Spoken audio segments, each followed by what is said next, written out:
Na-recover ang sakong may laman na tila mga kalansay sa Taal Lake kung saan tinapon umano ang mga nawawalang sabongero. Sisimula na rin sisirin bukas ang lawa para hanapin ang mga bangkay. Sa gitna yan, gusto na raw ituloy ng ilang kaanak ng mga biktima ang inatras nilang kaso noon. Nasa frontline ng balitang yan si Camille Zamonte.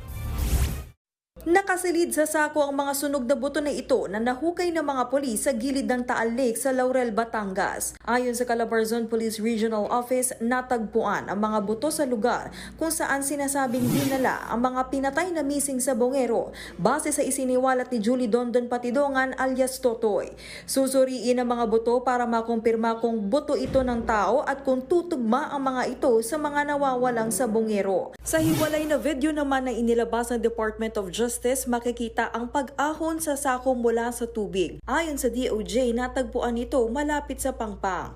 Hindi pa malinaw kung inanod ito o itinapon mismo sa lugar kung saan ito nakita. Bagamat nag-iingat sila, naniniwala ang DOJ na nagbibigay ito ng pag-asa sa anilay nalalapit na pagkadiskubre sa katotohanan at paggamit ng hustisya.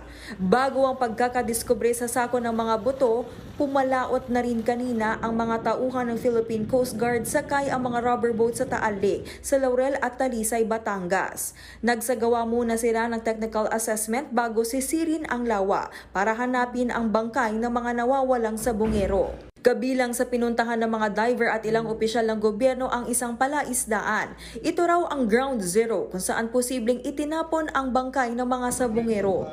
Pero ayon sa DOJ, kailangan daw munang suriin ang kondisyon ng tubig at kung gaano ito kalalim bago simulang sisirin. Hindi rin daw magiging madali ang paghahanap dahil sa masamang panahon.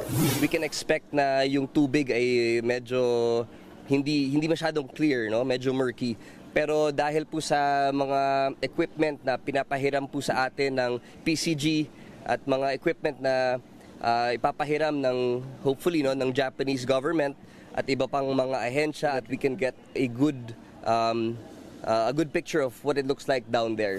Ayon pa sa nakuhang impormasyon ng DOJ, may sandbag na itinali umano sa mga bangkay para tuluyang lumubog ito sa lawa.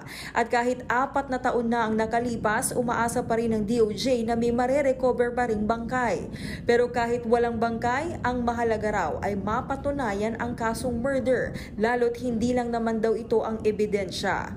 Matapos naman ang site assessment, kinumpirma ng PCG na bukas na sisimulan ang pagsisid sa lawa.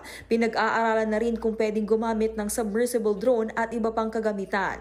Dumulog naman ngayong araw sa PNP Criminal Investigation and Detection Group ang ilan sa mga kaanak ng mga nawawalang sabongero. Kabilang dyan ang nagpakilalang ina ng isa sa mga nawawalang sabongero. Nagpunta raw siya sa CIDG para sabihin gusto niyang ituloy ang reklamo. Inatras daw kasi noon ang kaso ng kinakasama ng kanyang anak matapos umanong maareglo. Masakit sa isang magulang na gano'n ang nangyari sa anak ko po.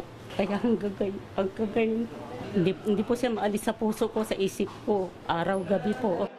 Ang iba pang kaanak ng mga nawawalang sabongero nakaharap at nakausap na raw ng personal si alias Totoy. Nananawagan naman ng mga naulila sa mga polis na idinidiin sa krimen na ilahad na ang kanilang nalalaman. Nagbabalita mula sa Frontline, Camille Zamonte, News 5.